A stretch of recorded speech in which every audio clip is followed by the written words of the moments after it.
Hey, it's Cordelia, the educator. Hopefully you are fantastic and you're well and it's starting to warm up in Birmingham, so I'm loving it. Today we are going to talk about homework.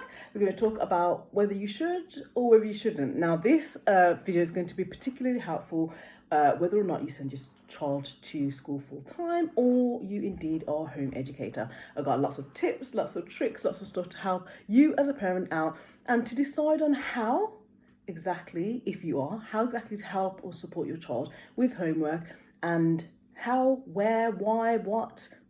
That's what I'm going to be doing. We're going to talk about all of that throughout this video. Now I've got lots of notes down here, so if you catch me like looking down, up, look down, up, I do apologise, just because I've got so much information. I want to make sure that you get every single little ounce of this information so you can support your child in the correct way from home. So the first thing is, why do teachers actually set homework in the first place? Now, sometimes we just do things because we've always done them, okay? So without asking the question, why? Now, teachers predominantly set homework because it's a requirement, okay? So generally speaking, schools, obviously, you send your child to school and then the teacher will set homework for the child to do at home. Now, it's kind of like a bridge between home and school. The teacher's basically trying to find out what your child knows, what they've retained, what they've understood.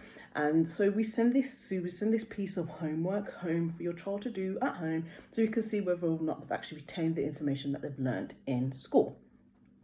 And it's also about supporting your child to be an independent learner as well. So of course, within the classroom, you've got the teacher there, you've got lots of children in the class as well. Sometimes it's really a bit of a struggle to see exactly or find out exactly what your child knows and to get them to work by themselves sometimes. Like sometimes they'll be talking to their friends, sometimes they ask questions, sometimes they need that little bit of homework to say, listen, it's a piece of homework for you to do by yourself. Get it done. Let's see what you know. Let's see what you retain. Bring it back into school and let's go through any misconceptions, any gaps that you may have, and let's get to where the problem, if there are any any issues that arrive, let's sort them out. Let's support you in that way. And so it actually does help children to build up their independence as well. Now, a few tips for you, a mum or dad or auntie, uncle, whoever, on how to support your child from home as well. So I would say, number one, don't watch over your child while they are actually completing their homework. So sometimes when we set a little task for our children, we want to stand over them. We want to make sure that they've done it. This is the best way to turn them off and switch them off from learning. It's the best way to do it. Give them a task. I've got fantastic, give them a little bit of time, even if you set a timer, and say, look, I'm going to come back in 2 minutes. I'm going to check in 5 minutes to see how you get on. And that, again, number one, independence. And number two, it gives them that space to breathe and to say, right, let's get started. Let's think about what I've already learned. Let's implement the methods I've already learned. Let's think about what I already know. Let's get it down on paper. So try and step back a little bit and try not to watch over them. Give them space and also a comfortable space as well. So obviously in our household, we have our dinner table and we have certain things that we as adults want to make our home look like an adult's home per se. But it's really important to have that space for your child to actually call their own, especially for their learning as well. I like to have lots of different areas within my home for my children to learn. So sometimes they'll choose to go and sit on the beanbag, sometimes they'll choose to sit on the floor, but they also do have a little workspace whereby they can get their pens, their papers, their books, they've got their little computer, they can bring their laptop over and they have that, they know that that's their space if they want to sit down somewhere nicely and do their learning. And it's really important for them to have that space that they can call their own if possible.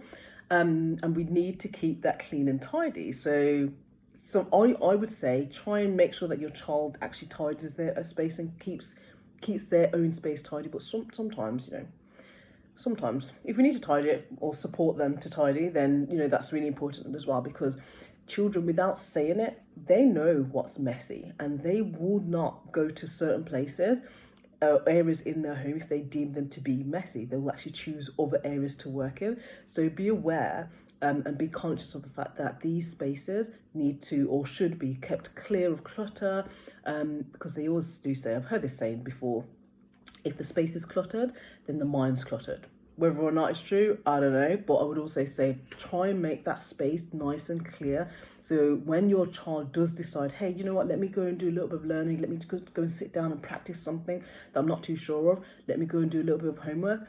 They know exactly where to go. They know it's nice and clean. They know it's ready for them. And that's really a great way to reinforce the fact that it's important for us as a parent and it's important for the child because you've prepared that space for the child as well. And I would always say be consistent. So sometimes, sometimes in school they aren't consistent with their homework. And this is one thing that when it fluctuates, it's not very helpful for the child. So being consistent, like saying, for instance, every Wednesday we might sit down, you sit down for half an hour and do a little bit of learning at the table. Sometimes, over the weekend we'll make sure that we do 1 hour or 45 minutes or something like that. But trying, and I know it's a bit tricky because as a mom, a parent of 3, there's always something going on, especially over the weekends. But it's really important that we as a parent are, especially when it comes to learning, it's consistent. So try and set a time for your child to do that little bit of learning and say, hey, this is that time, on a Wednesday, we're going to try every Wednesday. If it doesn't work, that's fine. If we need to change it, that's fine. But just trying something and setting some rules and setting some boundaries and saying on a Friday, we do it half an hour before you watch a film. You don't have to complete it all, but we're just going to get started. It's a really great way to encourage your child to do a little bit. And when they get started, that will signal something in the brain to say, do you know what? There's something that I need to do. There's something I haven't quite completed. Let me go and complete it. It needs to finish. It needs to be finished by, I don't know, X, Y, and Z. That's there to be finished. So it's a great way to just support them to understand that, hey, there's something that needs to be done. Let's get it done. And the fact that because we're at home with our child, they get that they can have that one-to-one support. Remember, in a classroom of between 28 to 30 children, they don't have that one-to-one support. So you can get loads done in such a short amount of time. They don't need a whole hour, of course, depending on your child's age. But I'm primarily speaking to parents that have primary school age children, so children from the age of 5 through to 11. They don't need, if you're at home supporting them, they don't need a whole hour, okay? If it's for maths, they don't need to sit there for a whole hour. You'll get so much more done, so much more topics covered, so much more questions answered and asked and answered within I'd probably say half an hour. You do not need a full hour. A full hour of learning one-to-one is a lot.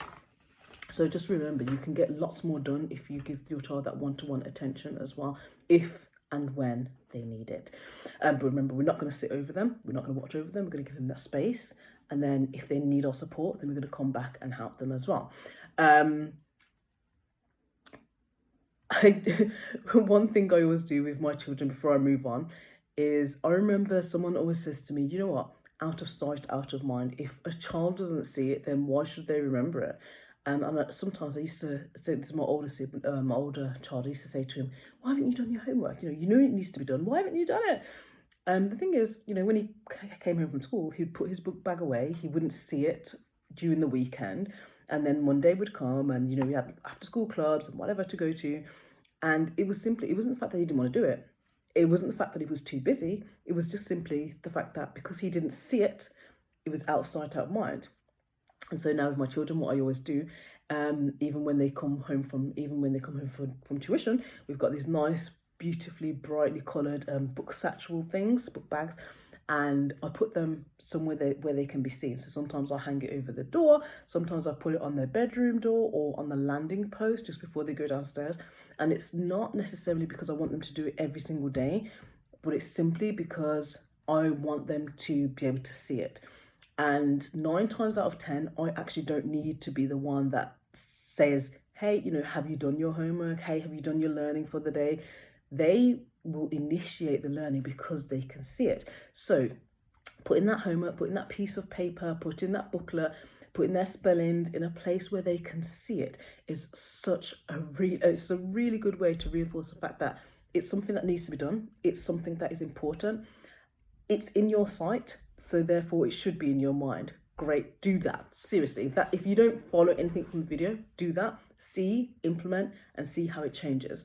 Now, always when I was teaching, I had in fact a couple of students whose older siblings used to always help with their homework. And a few times I used to, because this is homework, I'm going to talk about this really quickly, but I used to have to pull the parents aside from time to time and just remind them that sometimes having older siblings helping with homework isn't the greatest tactic. Why? Because older siblings, most of them, don't really want to help with their homework. With their younger siblings' homework, in fact, most of the time, they just want to get it out of the way. They just want to get it out of the way, get it done quickly. And a lot of the time, we'll find that they literally either did their homework for them and then told the parent that it's done, or they just tell them the answers. And this is not how learning is reinforced. And teachers, of course, can't tell how much a child has retained or remembered if their older sibling is doing their homework for them. So just think and just be mindful of using older siblings to support with your child's homework as well. It's really important, and it's really important that it's them that actually completes the homework as opposed to somebody else. So yeah, just a quick tip just before I forgot that. So another thing that we always like to do is so if you think about the amount of time, I can't remember exactly what it was, but I think out of our whole lifetimes, hopefully we live a nice, beautiful, lovely, long life, enriched with lovely, beautiful things. But I read this quote somewhere. It says we will, generally speaking, spend up to a month of our life traveling in a car or traveling on transportation. Now, of course, if it's on a bus or a train, it's a little bit longer. If you can imagine that, a whole month.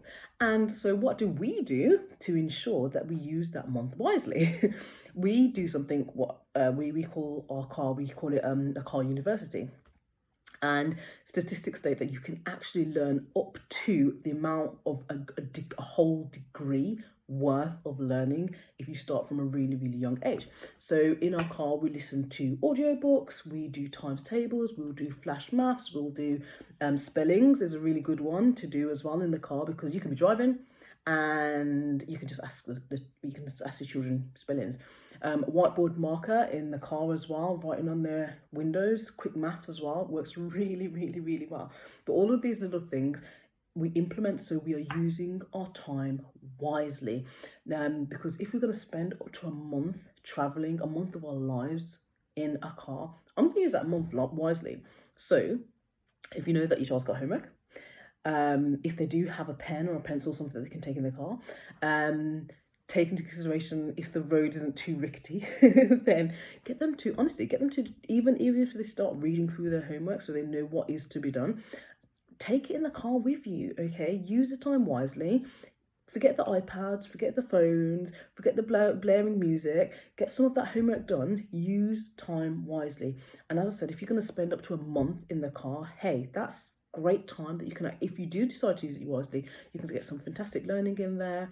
And also you show your child the importance of their education as well, by using the time wisely. So that's another one. Days out, car rides, make it relative, ask questions, and also ask them to share their knowledge as well. So you might say, hey, what do you know about Romans? Hey, what do you know about Egyptians? Hey, what do you know about, I don't know, past tense or anything, times tables? Can you teach me? And that's their time as well. So it's not always about us asking our children questions, answer this, answer this, answer this, answer this, but get them to share their knowledge, to share their understanding with you as well. And again, you're showing them that it's not that you're not in place of a teacher, but you're there to support their education as well. And you find it interesting, and it will have, over time, if you make it consistent, it will have a massive impact as well. So get them to share their knowledge. Don't just teach at them.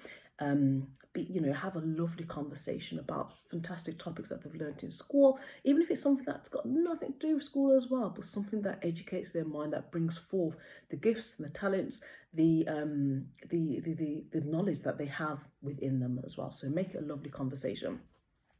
And I always say this as well. If you make it boring, it will be boring. And that's simply how it is.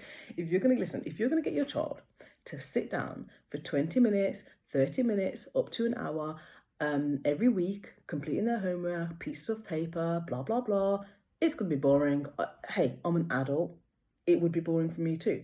So what we have to do as parents, as adults, is bring the richness of education, bring the richness of their learning through varied resources. We have to bring it to life, make it interesting, make it engaging, make it fun, make it relevant. And in turn, they will want to know more.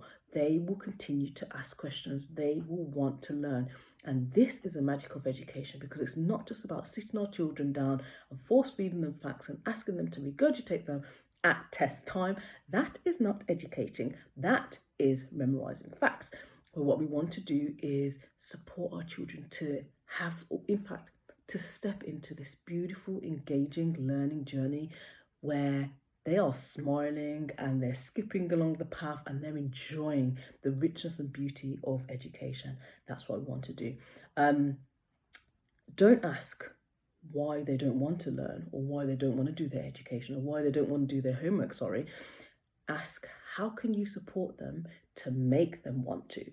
Sometimes in life, for me, I always say, in fact, I've learned along the way, and I've learned, because it is this thing, I've learned that it's so important that as adults and as parents, we learn to ask the correct questions at the correct time.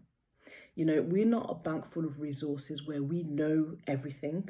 That's not how life works. We need to get better at asking the questions that we need to know the answers to. And sometimes, because we're asking the questions in the incorrect way, we get incorrect answers.